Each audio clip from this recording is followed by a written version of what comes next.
ठीक करने के लिए कड़वी दवाई देता है। उसी प्रकार भगवान हमारे पास ये परिस्थितियां हमें इस भवरोग से निकालने के लिए भेजते हैं। चाहे हम रोए या दुखी हो, भगवान हमारे साथ वो ही करते हैं जिससे हमारा भला हो, शुद्धिकरण हो। जिसे दुख मिल रहा है वो तो उन्हें उनके पिछले जन्मों के पापों से मिल रहा है, पर जो दुख देता है उससे कोई अधिकार नहीं है दुख देने का, वो और पाप बढ़ाता जाता है। मन इंद्रियां तो औजार है, वो हमारे इच्छा के विरुद्ध कुछ नहीं कर सकती। मन इच्छा चिंता करने की मशीन है। जैसे कुछ लोग दोष तो खुद करते हैं, पर दोषी मन इंद्रियों को बता देते हैं। वो तो केवल हमारे औजार है। हमें इंद्रियां जैसे पाँव हमें सही रास्ते पर चलने के लिए दिए हैं। इन्हें गलत रास्ते पर ले जाते हम हैं, ना कि इंद्रियां। न्याय हमें अपने पर करना है, ना कि मन इंद्रियों पर। अपनी भूल स्वीकार करो और दूसरों की भूल को क्षमा करो। नारायण नारायण नारायण नारायण। बहुत कुछ बता दिया।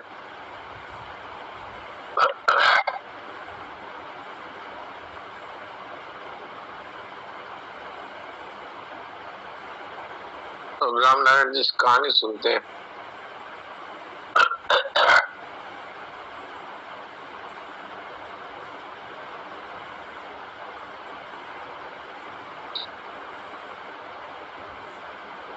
हाँ रामनारायण जी सुनाइए। प्रणाम महाराज जी। प्रणाम। एक डॉक्टर साहब है, खूब बड़े नगर में रहते हैं। उनके यहाँ रोगियों की बड़ी भीड़ रहती है। घर बुलाने पर उनको फीस के बहुत रुपए देने पड़ते हैं। वे बड़े प्रसिद्ध हैं। उनकी दवा से रोगी बहुत जल्दी ठीक हो जाते हैं। डॉक्टर साहब के लिए प्रसिद्ध है कि कोई गरीब उन्हें घर बुलाने आवे तो तुरंत अपनी टांगे पर बैठकर चलने देखने चले जाते हैं। उसे बिना दाम दिए दवा देते हैं और आवश्यकता हुई तो रोगी को दूध देने के लिए पैसे भी दिए जाते हैं। डॉक्टर साहब ने बताया कि उस समय हमारे पिताजी जीवित थे। मैंने डॉक्टरी की नई दुकान खोली थी और मेरी डॉक्टरी अच्छी चल गई थी। एक दिन दूर गांव से एक किसान आया। उसने प्रार्थना करी कि मेरी स्त्री बहुत बीमार है, डॉक्टर साहब चलकर देखाओ। डॉक्टर ने कहा इतनी दूर में बिना 20 रुपए दिए नहीं जा सकता, मेरी फीस यहाँ दे दो और तांगा ले आओ तो मैं चलूंगा। किसान बहुत गरीब था, उसने डॉक्टर के पैरों पर 5 रुपए रख दिए, रोने लगा, बोला मेरे पास और रुपए नहीं है, आप मेरे घर चलो, मैं तांगा लाता हूँ, आपके 15 रुपए फसल होने पर जरूर दे दूंगा। डॉक्टर साहब ने फटकारा, रुपए फेंक दिए और कहा मैंने तुम जैसे भिख मंगों के लिए डॉक्टरी नहीं पड़ी है, मुझसे इलाज करवाने के को पहले रुपयों का प्रबंध करके मेरे पास आना चाहिए। तुम जैसों से बात करने के लिए हमारे पास समय नहीं है। किसान ने गिड़गिड़ा कर रोते हुए कहा सरकार मैं गाँव में किसी से कर्ज लेकर जरूर आपको रुपए दूंगा, आप जल्दी चलो, मेरी स्त्री मर जाएगी, सारे बच्चे अनाथ हो जाएंगे, गृहस्थी चौपट हो जाएगी। किसान की बात सुनकर डॉक्टर झुंझला उठे, बोले जहन्नुम में जाए तेरी गृहस्थी और बच्चे, पहले रुपए ला और फिर चलने की बात कर। उनके पिताजी छत पर से सारी बातें सुन रहे थे। उन्होंने डॉक्टर साहब को पुकारा। जैसे ही डॉक्टर साहब पिता के सामने गए, उनके मुख पर एक थप्पड़ मारा। इतने जोर का थप्पड़ की हत्या करते बेचारे डॉक्टर साहब चक्कर खाकर गिर पड़े। पिताजी ने कहा मैंने तुझे इसलिए पढ़ाकर डॉक्टर नहीं बनाया है कि तू गरीबों के साथ ऐसा व्यवहार करेगा, उन्हें गालियां बकेगा और उनका गला दबाएगा। जा अभी मेरे घर से निकल जा और तेरे पालने और पढ़ाने में जितने रुपए लगे हैं चुपचाप दे जा, नहीं तो अभी उस गरीब के घर अपने तांगे में बैठ करके जा। उसके एक पैसा भी दवा का दाम लिया तो मैं मिट्टी का तेल डालकर तेरी दुकान में आग लगा दूंगा। डॉक्टर ने हाथ जोड़ दिए तो पिताजी उस नम्र होकर बोले तेरे ऐसे व्यवहार से मुझे बड़ी लज्जा आती है। देख यदि आज बहू बीमार होती, तेरे हाथ में पैसे नहीं होते तो किसी डॉक्टर के यहाँ जाता और हाथ जोड़कर उससे इलाज के लिए प्रार्थना करता और वह तुझे जवाब में वही बात कहता जो तूने उस किसान को कही है, तो तेरे हृदय में जितना दुख होता मनुष्य को दूसरों के साथ वही व्यवहार करना चाहिए जो वे अपने लिए चाहता है। मनुष्य को दूसरों के साथ वही व्यवहार करना चाहिए अब जो अपने लिए चाहता है। ऐसा करेगा तो गरीबों का आशीर्वाद पाएगा और फूलेगा फूलेगा। पिछले डॉक्टर साहब का एक और मुख फूल गया था। उन्होंने सिर नवाकर पिताजी की बात मान ली। चुपचाप दवा का बक्स लेकर टांगे में उस किसान को बैठा कर चल पड़े। वे कहते हैं किसी गरीब रोगी के आने पर मुझे पिताजी की उस मूर्ति की याद आ जाती है और हाथ तुरंत गाल पर पहुंच जाता है और साथ ही पिताजी का उपदेश भी याद आ जाता है। धन्य है ऐसे मेरे पिताजी थे। ऐसे पिताजी चाहिए वास्तव में। गरीबों के साथ ऐसा व्यवहार करे तो उसको डॉक्टर बनाना ही एक गलती है। और ऐसे पिता चाहिए जो एक थप्पड़ में पूरा ज्ञान दे दिया।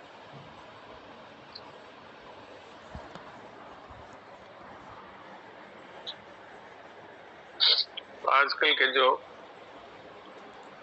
नए डॉक्टर बनते हैं उनके लिए ये बहुत अच्छी सीख है इस कहानी में। पुराने डॉक्टरों में तो अब भी मानवता बची है और नए में अभी ये सब बातें उनको समझनी पड़ेगी।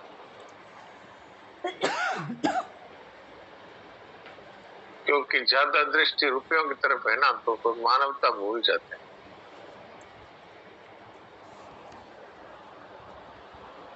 किसी का कोई प्रश्न है तो वो पूछ सकते हैं, हाथ खड़ा कर सकते हैं।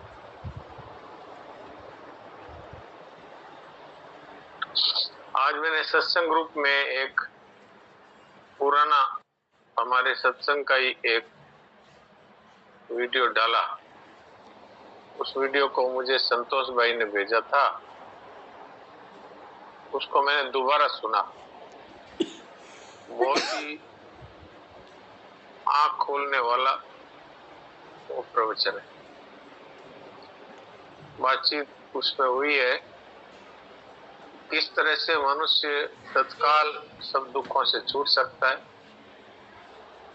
और किस तरह से स्थायी प्रसन्नता उसके जीवन में आ सकती है। इसका बहुत ही सटीक उपाय बताया। तो मैं ये प्रार्थना करूंगा कि सभी लोग उस सत्संग को दोबारा से सुने। वो मई का सत्संग है, शायद 5 मई का। बहुत ही विचित्र है, तो उसको दोबारा सुनना चाहिए। दूसरा ये है कि जो ये पारिवारिक सत्संग की जो रिकॉर्डिंग है वो हमारी बहन है, ज्योति बहन है सूरत में, वो रिकॉर्डिंग करती है। और वो कभी नहीं कर पाती तो हमारे सोहन जी सांगवान वो रिकॉर्डिंग करते हैं। ये उनकी सोहन जी की हुई रिकॉर्डिंग है जिसमें ये बातें हैं कि किस तरह से। अच्छा, गुरुदेव की लाडली को कर देंगे। गुरुदेव की लाडली भाई तो अपना नंबर मेरे को अभी पोस्ट कर दो तो मैं वो नंबर जोड़ लेता हूँ, और दूसरा नहीं तो मेरे नंबर लिख देता हूँ। मेरे नंबर व्हाट्सएप पे है, उस व्हाट्सएप पे मुझे राम राम लिख देना, राधे राधे लिख देना, तो मैं ऐड कर दूंगा।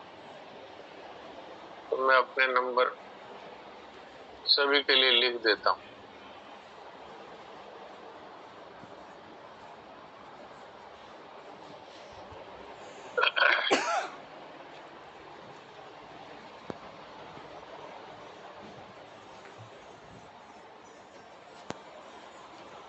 ये मेरे नंबर हैं। इस पे जिन जिन को सत्संग ग्रुप में जुड़ना हो वो मुझे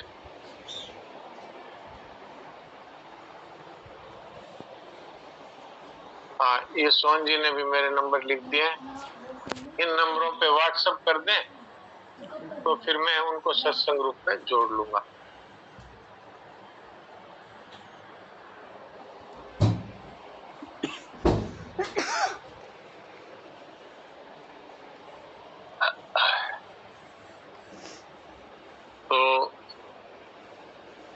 एक और बात कहनी थी कि जो हमारे ये पारिवारिक सत्संग के जो रिकॉर्डिंग होती है, उस रिकॉर्डिंग का जो वीडियो बनता है उसमें सिर्फ आवाज ही रहती है और फोटो नहीं रहती प्राय। कभी कोई रिकॉर्डिंग में थोड़ी फोटो आ जाती है, पर मेरा तो यही बोला हुआ है केवल सत्संग ही रखी जाए। लेकिन ये जो वीडियो आते हैं YouTube पे, हमारे सत्संग ग्रुप में भी डालते हैं, ये ज्योति बहन डाल देती है सत्संग ग्रुप में, तो उसमें आवाज तो वैसे साफ ही रहती है, लेकिन फिर भी आवाज के साथ साथ हिंदी में लिखा हुआ भी सत्संग साथ चलता है। वो तभी आप पढ़ पाएंगे जब आप उसमें जो नीचे नीली लाइनें हैं 2-3, उन पे क्लिक करेंगे, तब आपको साथ में हिंदी भी पढ़ने को मिलेगी। कोई सत्संग की बात नहीं समझ में आई तो हिंदी भी साथ में पढ़ सकते हैं।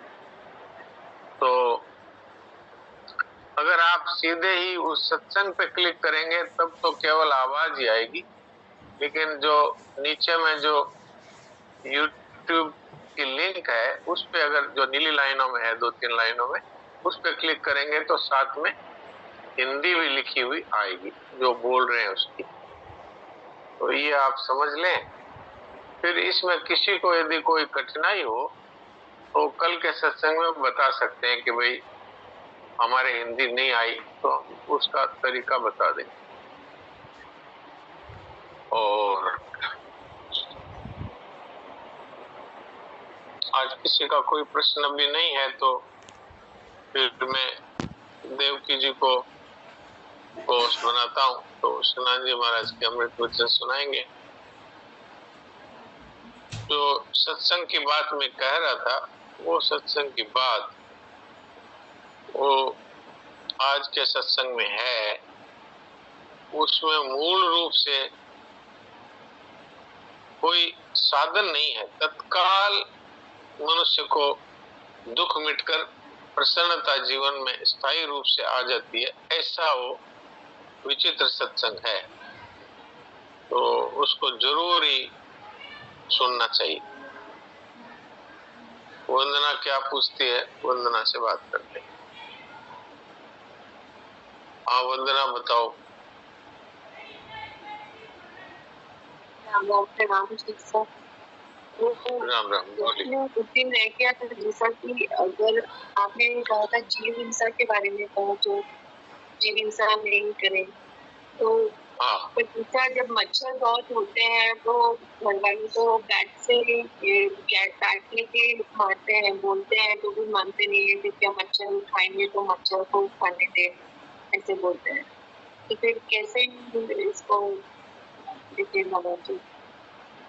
बारिश के मौसम में मच्छर बहुत हो जाते हैं, तो कॉकरोचेस होते हैं, तो हम फिर पेस्टिसाइड्स डलवाते हैं। हमने तो बहुत सारा मना किया, पर कोई कहना आता है कि कॉकरोच पूरे घर में घूमेंगे तो कैसे करें।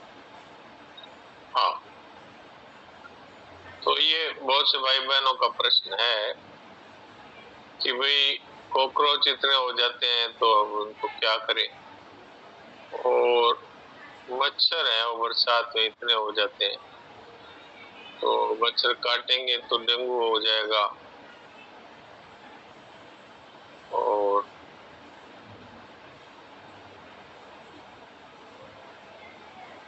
मलेरिया होगा, तो उनसे कैसे मारे तो पाप लगता है, क्या करें। तो सॉरी भाई, कठिनता तो धर्म के पालन में सहनी पड़ती है, पर अपना बचाव करने का उपाय, बचाव करने का तो हमको अधिकार है, अपनी रक्षा करने का हमको अधिकार है। तो पहले जब जो धर्म को मानने वाले लोग थे वो पहले भी मच्छरों को नहीं मारते थे, वो मच्छरदानी में सोते थे।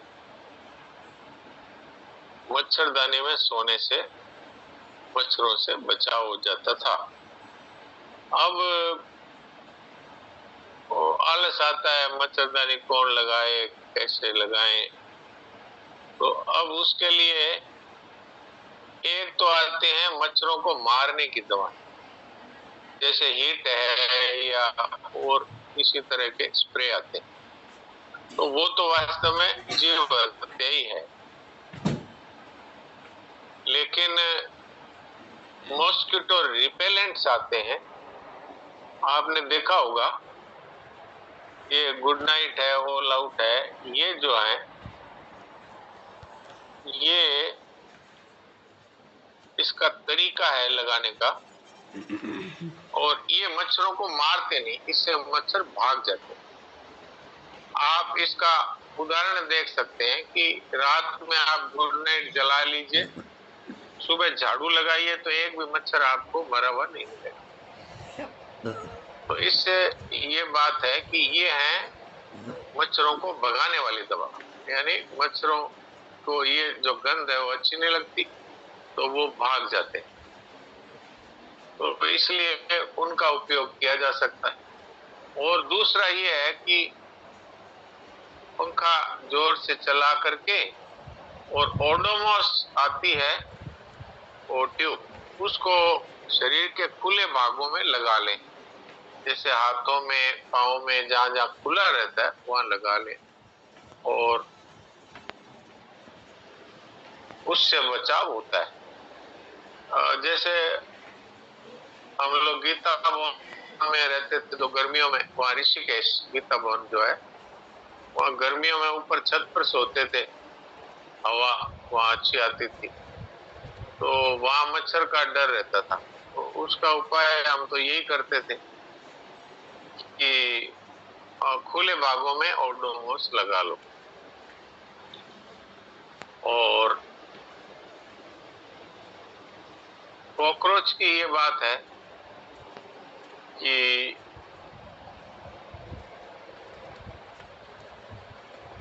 हम लोग घरों में भी आलस के कारण से रात के बर्तन है वो सिंक में छोड़ देते हैं, तो वॉश नहीं करते रात में। भाई आलस आता है रात को, कई घरों में तो रात को 12-12, 1-1 बजे ही भोजन होता है। इसमें हमारे परिवार के लोग भी शामिल हैं। तो अब ये तो एक बहुत ही आश्चर्यजनक सी बात है कि 12-1 बजे यदि पुरुष लोग आएंगे तो 1-2 बजे तक भोजन करेंगे, तो अब रात में कौन बर्तन साफ करे? तो जैसे तैसे छोड़ देते हैं उसको। अब उसमें कॉकरोच भी आ सकते हैं और भी जानवर आ सकते हैं। तो एक तो ये उपाय है कि रात के बर्तन है वो रात को ही अच्छी तरह से धो मांज करके रखें। एक तो ये उपाय। भाई जब आपके 2 ही बज गए तो फिर 2 की जगह 3 बजेंगे, और क्या उपाय? और दूसरा उपाय ये है कि जो घर के जो सदस्य इतना लेट आते हैं उनको ये कहा जाए कि भाई इसका जो पाप लगेगा वो आपके जिम्मे है। हम तो आप जल्दी आओ तो जल्दी भोजन करा दें, और जल्दी भोजन करा के हम अपना साफ बर्तन करके रख दें। आपके इतना लेट आने के कारण से ये होता है। वो ये सोचते हैं कि हम ज्यादा देर तक काम करेंगे तो ज्यादा कमाई होगी। ये बिल्कुल भूल धारणा है। मैं भी कलकत्ता में कुछ समय रहा, तो मेरा क्लिनिक था वहां पे। तो क्लिनिक में मेरा समय था शाम को 6:30 या 7 बजे बंद कर देता था, और हमारे कई साथी डॉक्टर थे वो रात को 10 बजे तक बैठे रहते थे। वो ये सोचते हैं कि हम 10 बजे तक बैठे रहेंगे तो हमारी कमाई ज्यादा होगी, लेकिन ये बिल्कुल भूल है, क्योंकि रोगी बड़े समझदार हैं। आप अगर 12 बजे तक बैठे रह गए तो 12 बजे तक भी आएंगे। यदि आप 7 बजे आपने बोर्ड लगा दिया कि मेरा क्लिनिक शाम को 5 से 7 खुलेगा, तो वो 7 बजे तक आ जाएंगे। आपको अपने भाग्य पर विश्वास होना चाहिए कि मेरे को जो देना है वो भगवान उतने समय में दे देंगे जितने समय में मैं काम करता हूँ। भगवान ने भी गीता में कहा है, युक्त आहार विहारस्य युक्त चेष्टस्य कर्मसु युक्त स्वप्नावबोधस्य योगो भवति दुःखः, कि भाई जो उचित आहार करता है, जो उचित घूमना फिरना रखता है, उचित समय पर जो अपने निर्वाह का जो भी कार्य है, किसी का ऑफिस का है तो किसी का दुकान का है तो किसी के नौकरी का है, तो वो अपने समय पर वो काम करे। ये नहीं है कि आप ज्यादा बैठेंगे तो आप ज्यादा कमा लेंगे, ये भूल धारणा है। अब ये किसी के समझ में नहीं आए तो उसका तो कोई उपाय नहीं भाई, हमारा तो काम है बताना। हमने तो करके देखा है कि रात को बहुत देर तक बैठे रहो तो भी उतनी महीने के बाद में उतनी कमाई होती है, और अगर अपने टाइम पर आ जाओ तो भी उतनी कमाई होती है। भगवान को तो उतना ही देना है भाई, आपको उतना ही देंगे वो। आप ज्यादा बैठ जाओ थोड़ा बैठ जाओ आपकी मर्जी। तो समय पर काम करना, समय पर उठ जाना, इससे क्या है, घर का सारा प्रबंधन है वो सही रहता है। लेकिन अब कोई सोचे कि नहीं जी हम तो 12 बजे तक ही काम करेंगे रात में, तो उनको हम कहते हैं निशाचर। निशाचर कहते हैं राक्षसों को।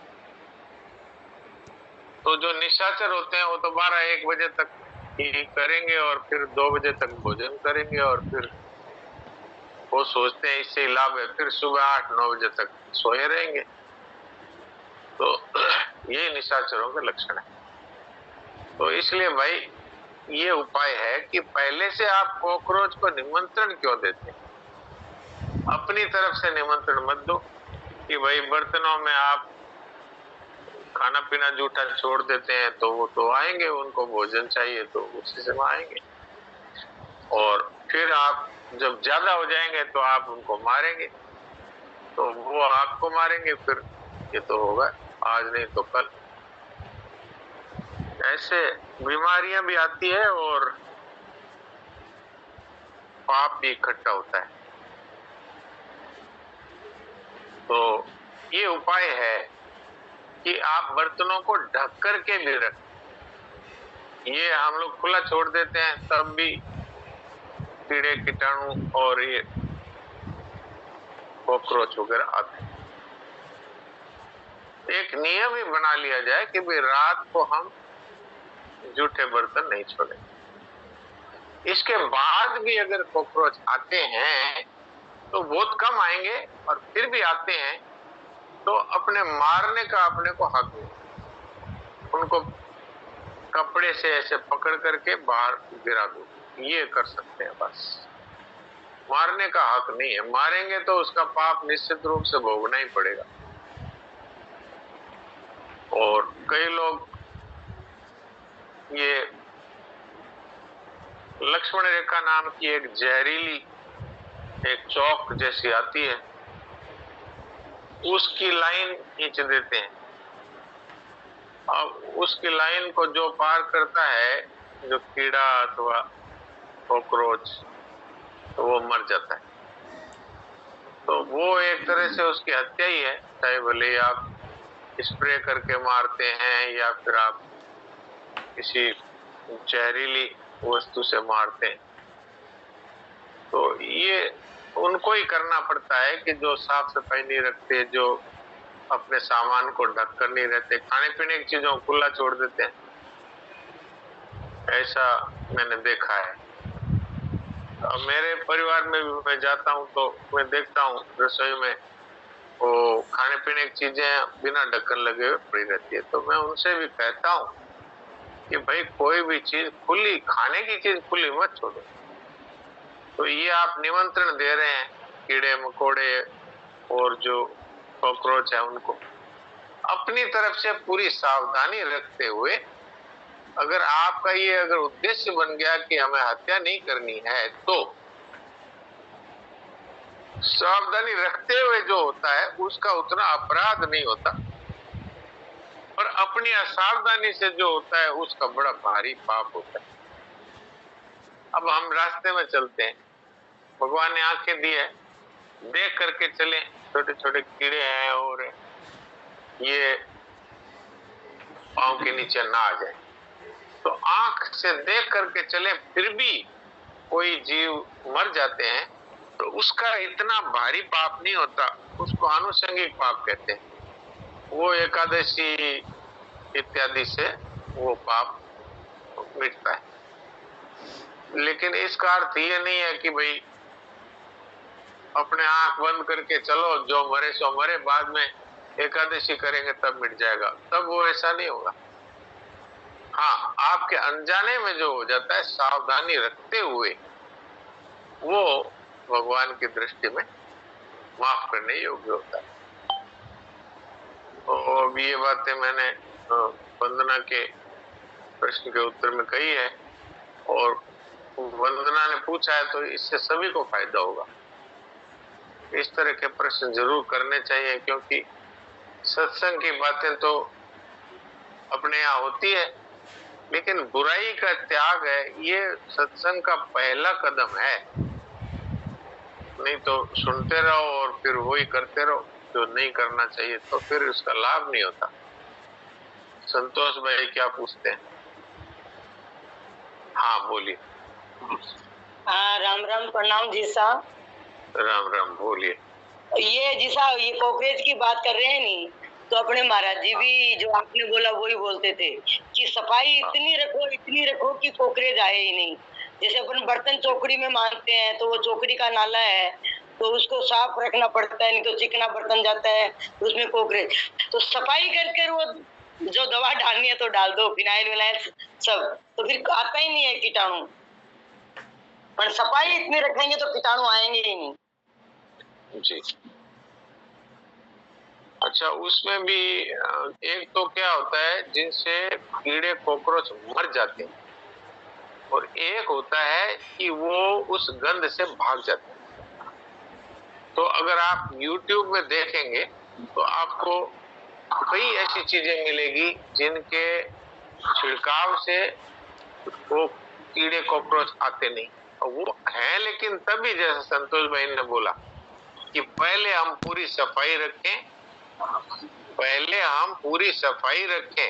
और फिर वो छिड़क दें। मरने वाले चीजें ना छिड़कें, जिससे मर जाएं वो नहीं छिड़कें। लेकिन जैसे कई कीड़े हैं जो ये सिरका आता है, सिरका एक खट्टा लिक्विड होता है, उसको यदि आप स्प्रे कर दें तो कई कीड़े भाग जाते हैं, वो आते ही नहीं और मरते नहीं है उससे, लेकिन उसकी गंध से नहीं आते। और ये प्याज है ना, इसको भी यदि काट करके और डाल दिया जाए तो भी कीड़े मकोड़े इससे दूर होते हैं। और आप YouTube में देखेंगे तो आपको कुछ ऐसी चीजें मिल जाएगी, मैंने कोशिश की थी, उसमें मुझे कई चीजों का पता लगा कि ये चीजें डाल दो तो फिर कीड़े नहीं आते, कॉकरोच नहीं आते। तो ये आप कर सकते हैं, इससे वो मरे नहीं और उसकी गंध से वो भाग जाए। तो ये आप कर सकते हैं। संतोष भाई ने बहुत अच्छी बात बताई कि भाई पहले साफ सफाई रखो, एक नंबर बात ये है, और फिर सफाई करके और जहाँ कॉकरोच नहीं है तो वहां पर वो फिनाइल या ऐसी चीज डाल दो, उसकी गंध से फिर वो नहीं आए। और कुछ बताना है क्या संतोष भाई? समय हो गया आज का, तो भाई क्षमा करें, अभी कुछ सेकंड ही बचे हैं, तो सभी लोग थोड़ी देर के लिए शांत हो जाएं।